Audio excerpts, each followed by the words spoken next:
Hello. Welcome to Changing Shapes again and our weekly segment. Wish I thought of that. Hi, Hiba. How are you doing? How have you been?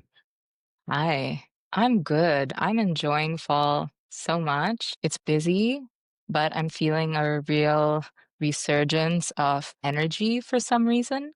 It's a little bit, there's a little bit less daylight hour, which, at first kind of makes you go, oh no, transitions, but I'm weirdly, I'm weirdly feeling good about it. I'm not totally sure why, but yeah.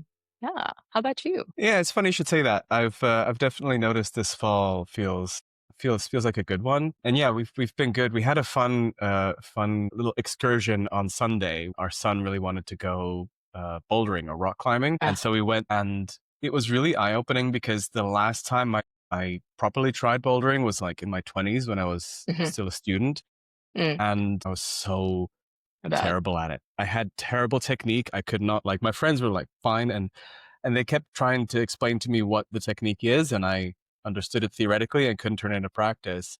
And then I saw him, small kid, and he's just climbing, and his technique is, from what I can tell, basically perfect. And it was so eye-opening to just see how kids have an intuition to Yeah, just do things the right yeah, way that works. yeah. And I just thought that was really, really fun to just see how he does that and how he kind of navigates the real How world. cool. How cool. Were you a little bit of like a be careful, don't fall. Are you like the safety net, or is he like super limber and just kind of doing his thing? Weirdly, I was more relaxed than usual. I don't know if it Yeah. was because of lack of sleep or if I just felt that he seemed confident enough not to be worried. But that kind of leads into the topic I wanted to talk to you about today, Mm, which is kind of marries two things that I am really passionate about. So mm, obviously being a dad, I care about my kid, like every parent probably does. And I think a lot about how to sort of help him grow. And then the other part of my life, which is work, which is building digital tools. mm, And with my priorities around him growing and what's sort of, how I want him to evolve as a human being, mhm. that there is a bit of a conflict there for me in terms of bringing those two things together. I don't know what your thoughts on kids and screens are, but I have a lot Ah, of them. So yeah, wanted to, well, to kind of dive into that with you. I love this topic. Let's definitely get into it. A lot of my friends are parents, and I think one thing's for certain: everybody has a different point of view on the relationship that their kids should have with technology. I think the from where I'm sitting, the topic that keeps coming up is just safety online, like the kind of content that kids are being shown. That's older children, but just generally, I think the thing which always makes an impression on me is just how much screen time these little faces get every single day. Because I got TV maybe once a day or every other day. I used to be a real bookworm. So for me, like it's just, I can't imagine actually what my childhood would be like and how my brain would be working if I was so kind of used to and adept at using screens. I noticed this with my nephew, like he knows how to use an iPhone. He's 5. So that's kind of where I'm at on the topic. It's just morbid curiosity. I'm just like, I don't understand how the little brain can knows how to work on a phone or on a computer. But Yeah. tell me, like, what have you been noticing with your son and, what he's been doing, how he interacts with screens? Yeah, as an important disclaimer, all of this that I'm going to talk about is sort of the way I do it and my opinion in the context of my life. And I have zero judgment on how everybody else does it. Everybody has their own setup and things that are important to them. I Okay. think leaving aside the really big cultural trend of, Jonathan Haidt's book, The Anxious Generation, which I think is super influential. I'm really interested in what he has to say. The thing that I'm, for obvious reasons, since our son is very small, more interested in is how the sort of kindergarten age kids, how we deal with those with these tools, Mm. because Mhm. their brains are still evolving, and Mhm. their the influences that these things have can be really big. And Mm. so we try to avoid screens as much as possible. and Yeah. we choose how much we watch, and there's a beginning and an end rather than an infinite scroll, and we Yeah. choose what we can watch. So he Mm. loves Bluey. So I don't know if you've come across Bluey. Have you seen I any? de My, nephew has educated me in that department. Yes. I thought you might. I don't think there are many adults, at least those who are even child adjacent, who have not heard about Bluey. I think that's really cool because, like, kids content, it's for the parents too. I think that's when you know that you're doing something right, is if the whole experience of the content, but also the tool is something that both the child and the parent can enjoy. Bluey is very good about this. Peppa Pig is also equally popular, I think, but I think Bluey like definitely has a little bit of an edge on the whole game. Yeah.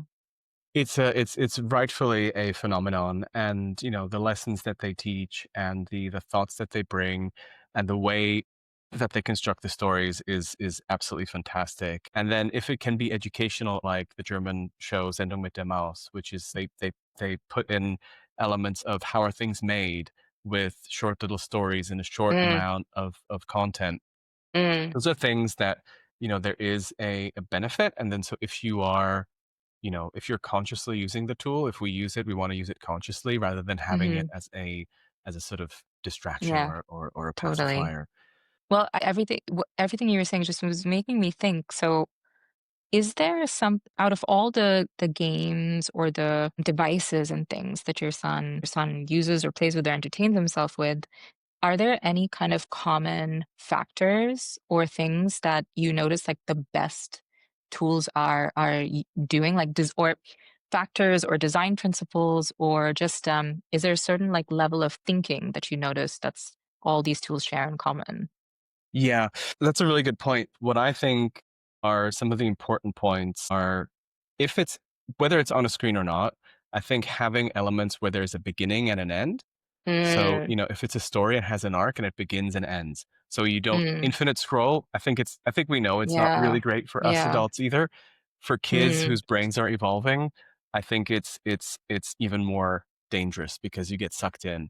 I think the way content is constructed, that it's not overstimulating and that it doesn't have the intense dopamine triggers is really important so that you have it's relatively calm because these devices are already intense enough. And that and then moving beyond the software space, can we have ways of engaging with content that isn't screen based?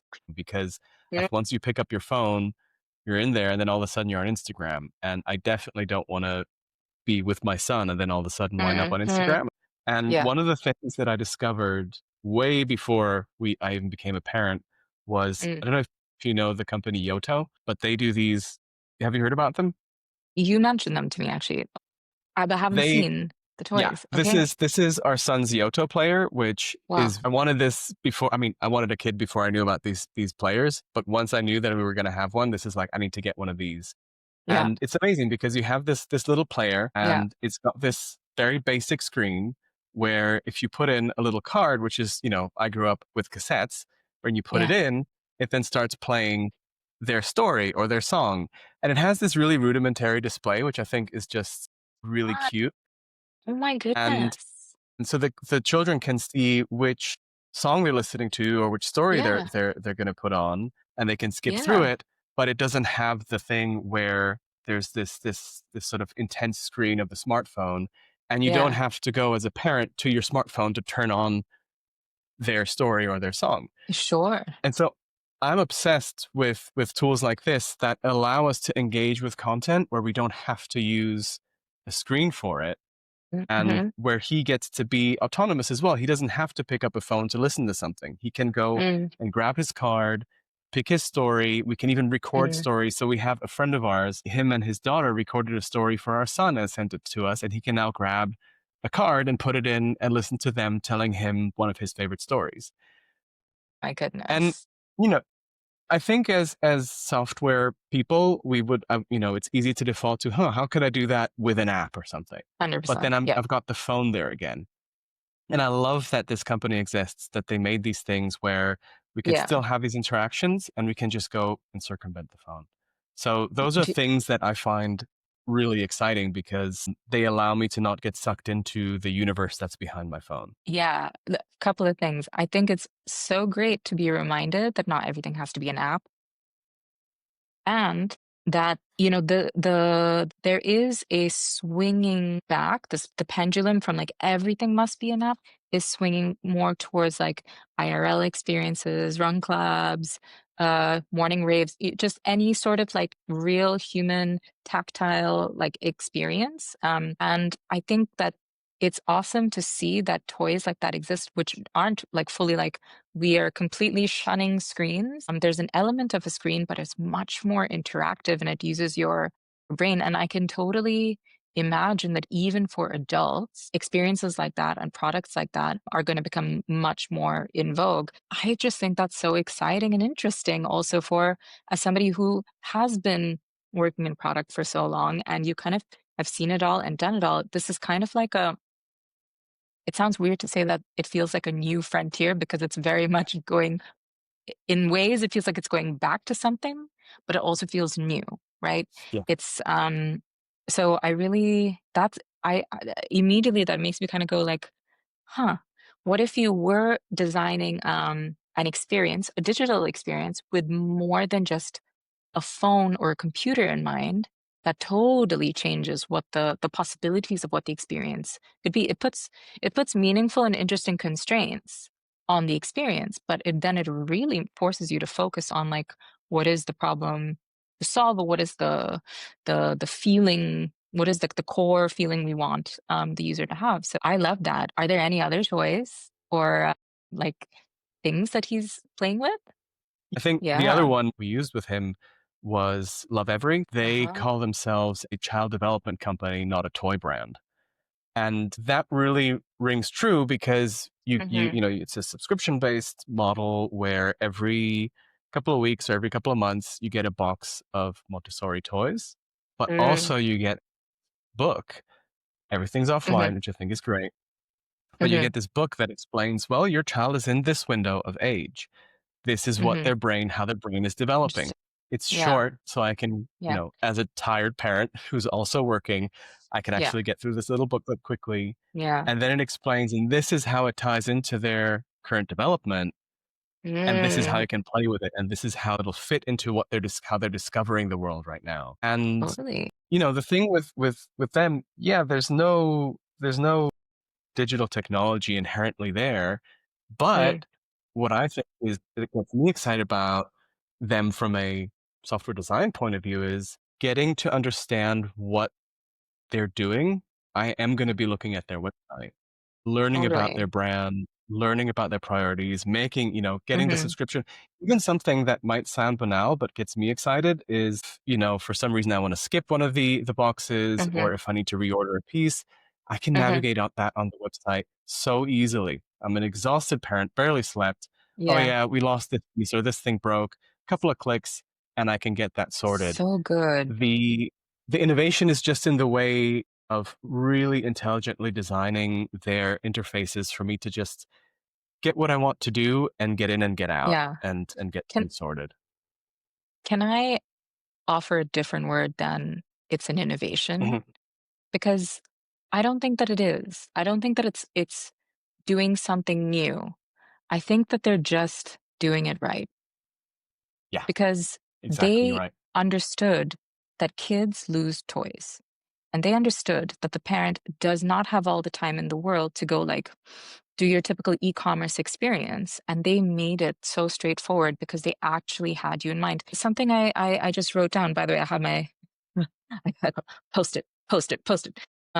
I wrote down something, the book that comes with the toys. It made me kind of think like, wow, like it's almost like behind the scenes. This is how this is what's going on as your child is using playing with these toys. It made me kind of think like about another trend and thing I'm observing. It's brands and products that really are about education. Let's put entertainment aside, but even generative tools or generally that have an education aspect to it, even if it's not a super AI forward product. The ones that I find are getting the most traction are the ones that are not treating their users like they don't know anything about the subject.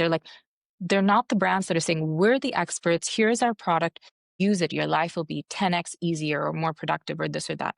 The brands that are doing this right are the ones that are like, well, I'm going to educate you and show you why this works.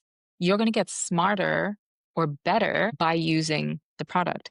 It also just made me kind of think like, why actually don't we show a little bit more of the not behind the scenes, but just kind of like the product thinking? Why don't we bring that to the forefront a little bit more? Because now that everybody is building apps and software, there's no longer any mystery or mystique around like, or you no longer venerate the software builders, right? It's a I've never I wish I thought of that myself. I've never thought about what it would mean to bring the product thinking and sense and assume that the audience and the user will know what to do with that information. And that might actually make them lean in more. They're like, oh, now I understand.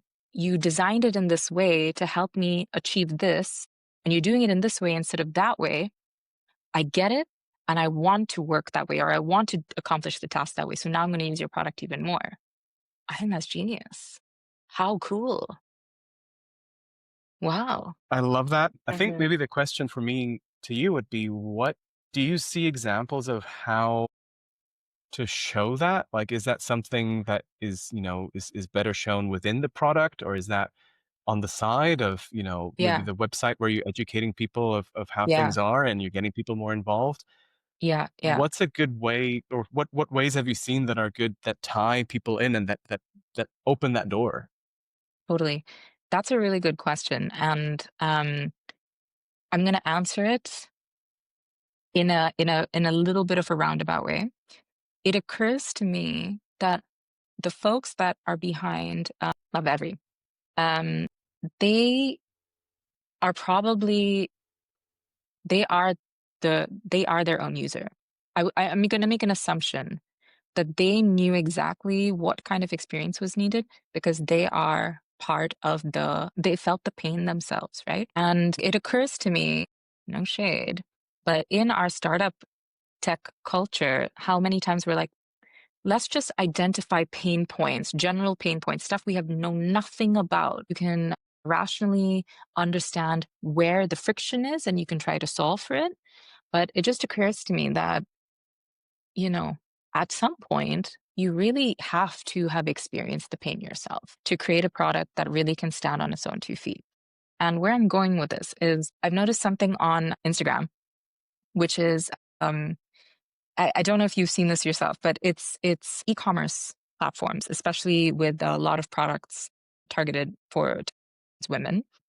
You have folks that are like screen sharing the experience of what it's like. I wish I could remember which platform this was, but it's actually quite a big brand. And you know the preview window when you are like zooming in on a piece of clothing, you're trying to look at the buttons or the fabric or things like that. And on this particular platform, you could modify your body, like for a handbag, you could modify your figure to see how the handbag would sit.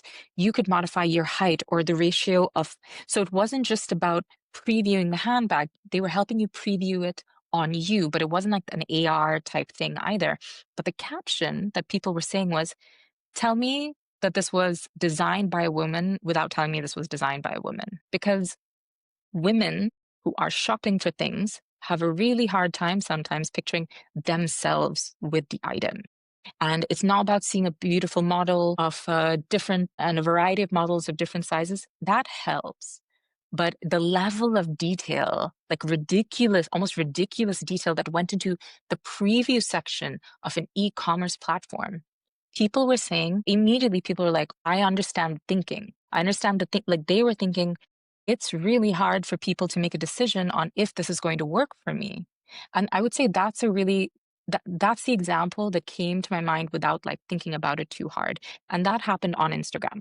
So it's not necessarily embedded in the product, but this is where brand and product marketing is really critical. And I'm finding like, listen, I've really been all the flavors of PM that there is. And I have shunned marketing and any of the fluff that's happens before the user actually starts to use the product.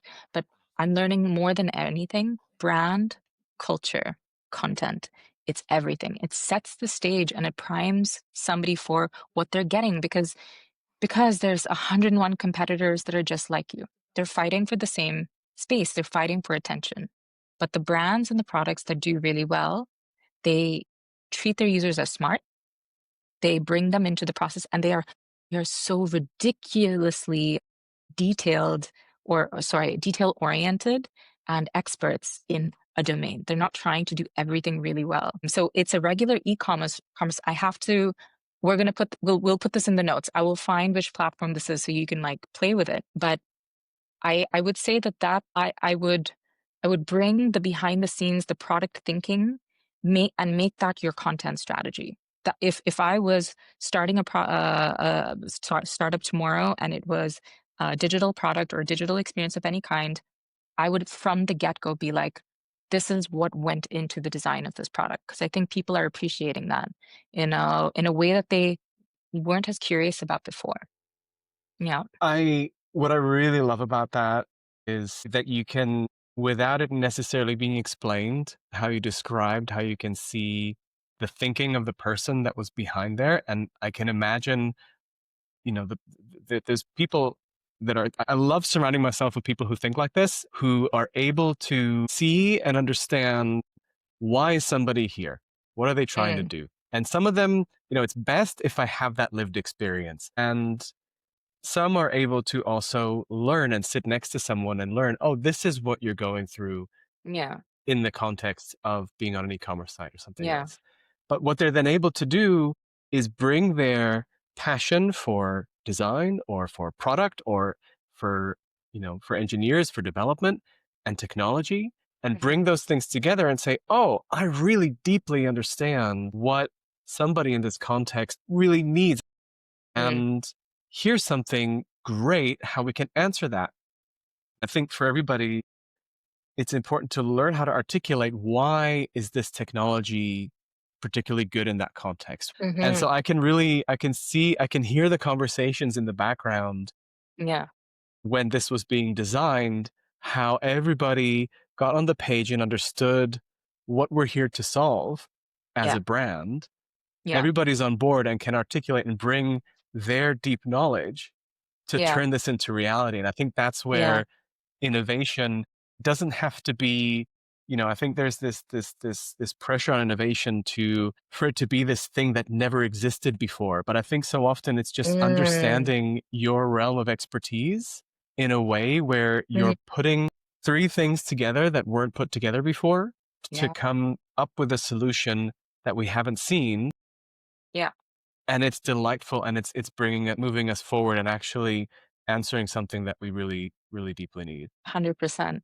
So to kind of round out and to come back to like where we started, talking about innovation. Um, Are there any kind of takeaways or let's call them principles that you find are relevant for the product work you're doing that you've gotten from the toys or the learning development tools that your son is using? I feel like you probably have like a bunch of these that you're bringing into like your work with clients and stuff. Yeah, I think there's almost a sort of big overarching philosophy where the preciousness of his brain isn't something that we should Mm-hmm, limit mm-hmm. just to children. It should be more overarching. Yeah, But taking it, maybe I'm with that. looking at maybe a few principles directly connected to the context of digital design around Mm-hmm, children's play. There's a few. There's one is design for the real user constellation. So mm-hmm, in this case, who is the child, who is the mm-hmm, parent, and what is the context, and mm-hmm, what's required for each of those. So, mm, for example, in this case, looking at the the parent is the operator, because I'm not going to be, for Yoto, for example, I'm not going to be. mm-hmm, I'm happy that he can use this, and he doesn't mm-hmm. have to be on my smartphone to listen to Yeah, his story. So, yeah. I'm the operator, and Mhm, my son is the beneficiary. And so mhm, I might be, I can't do everything on that device purposefully, but I Mhm. might want to record something. Or, Mhm. I might be, we recently, when we went to go pick up our puppy, I was going to be on a 5 hour drive with our son because we were going together. This was a daddy son trip. And I Mhm. wanted to make sure that he has both his favorite stories and I bought some new ones. So I need to Mhm. interact with it in the car in a safe way Mhm. while I'm driving. So I needed to Mhm. have some kind of a CarPlay app, which they have. And Mhm. I need to be able to quickly navigate to either his story where he left off and find it quickly and do it while I'm driving safely, Mhm. or to Mhm. find whatever story that he wants to be listening to. So if he wants Mhm. to listen to the songs about how much he loves his dog, which they literally have a whole set of songs that are called I Love My Dog, which is, perfect. I It's love like it. written for us. Yeah. But being able to navigate these things in a way Yeah. where it's thought through for me as the parent, for him to Mm-mm-mm. benefit, to be able to listen to it. So the principle is always understanding what is the real user constellation and what is the Yep. output from that. I like And that. another way to think about it is what is the parent OS for these tools. Mm. So, for example, for Lovevery, I could imagine there might be a day where, he's home ill because, he caught another thing Mhm. at kindergarten and we're all exhausted, but we also don't want to just be sitting around. It would be Mhm. nice to play some kind of a game. And I'm also Mhm. tired because I didn't sleep all night and like I wanted to get Mhm. something to play and I'm not feeling particularly creative. Mhm. Having a tool that again within that context allows me to say, you know what, this is his age, it understands his, or maybe it already knows because I've input it what his age is and Mhm. some of the things he likes. And I need some short games that we can play with either what's at home or with our Mm. recent, with the recent box we got in the subscription. Yeah. What's something new that we can play? I don't want to be sitting in my phone reading, tons of articles and, spending ages on my phone Mm. understanding why I want to Yeah. play this. I just want, Definitely not. we've already bought into the brand. It's Montessori. I like it. I've bought into their philosophy. Just give me Yeah. an idea that I can read in 10 seconds and like, oh Yeah. yeah, cool. I've got Yeah. a new game. Here's something that we can Yeah. play. So understanding again, I just want to get that output. I want to get in, do my thing and get back out. And Yeah. the last one I think that's important for me with a lot of the tools that we build that leads on from that is designing for independence and not dependence. Mm. So the tools that we I design, like whether it's for that. adults or for kids, you're coming in to solve something. So whether it's, again, so these Mm. examples were for a kid, but it could be if we're building a tool in the health space, I need Mm. to come in to either sort out something around my nutrition, or I need to Mhm. come in to do some exercises, Mhm. or if it's around, learning tools around, some Mhm. education that I'm currently Yeah. particularly interested in. I'm not the product. I'm purchasing a product that is helping me achieve something. So again, Mm. Mm. understanding that context and being able to be independent from the phone, achieve what I need to, either on the phone or on the Mm. website, Yeah. get that and then be independent from it and kind of move on in the real world. Because Yeah. really, the thing that we want for our kids and ourselves Mm. is the real world. The real world is so rich in experiences. And I think the tools that we use, the digital tools we design, they should be enhancing our experience in diving into the real world as much as Yeah. possible. And so I like that. building that independence from these tools and using them Mm. to achieve more real world experiences. I mean, I think, we want that for our Mm. kids, and I think I want it for me as an adult, at least. Tom, you actually have kind of blown my mind. Design for independence, not dependence. If there was ever a line to draw in the sand between the folks that are doing tech right and the ones that are not, or exploitive, extractive technology versus additive, educational, wholesome technology, it's that. If you are designing for dependence, because that's going to increase your whatever, daily active users or whatnot, I'm not saying that there is a problem, but it's a choice. It's a choice. And people, just like how you said, are getting so much more like they're just over it. They're over feeling taken advantage of and feeling like someone is trying to steal their attention or get their attention or hold their attention. We don't talk about the infinite scroll in a positive way ever. And I have thoughts on the infinite scroll, but I think we can save that topic for another time. But I've learned so much from this chat. How cool. I don't have kids myself, and I would have never, gotten I would have never actually heard about these toys and this different way of approaching product building. The user constellation, Parent OS. These are things which, again, when you are designing software or building software, usually you're not thinking about multiple operators or an operator and a beneficiary. I think with senior tech, you do often have that aspect. And I have a little bit of a connection there, but I've just learned so much from learning about these toys. Thank you so much for sharing that. Like my brain is like going now. Very, very cool. Many Yeah, post-its, it's many been a post-its. really yeah, I think it's whether I think designing for other people other than yourself is beautiful because it can be a gift, but the other side of it Mm, is that you also learn about yourself. So seeing the mhm, values that you want to provide for others mm, does reflect back to what are my mm, values actually for me, and does that apply to others? Why should it only apply to children or to seniors? Because mhm. they're not a different species. They're just a different version of us, and that's been really enlightening for me in Yeah. this experience. You know what? Here's your weekly reminder. People that work in tech, go touch some grass.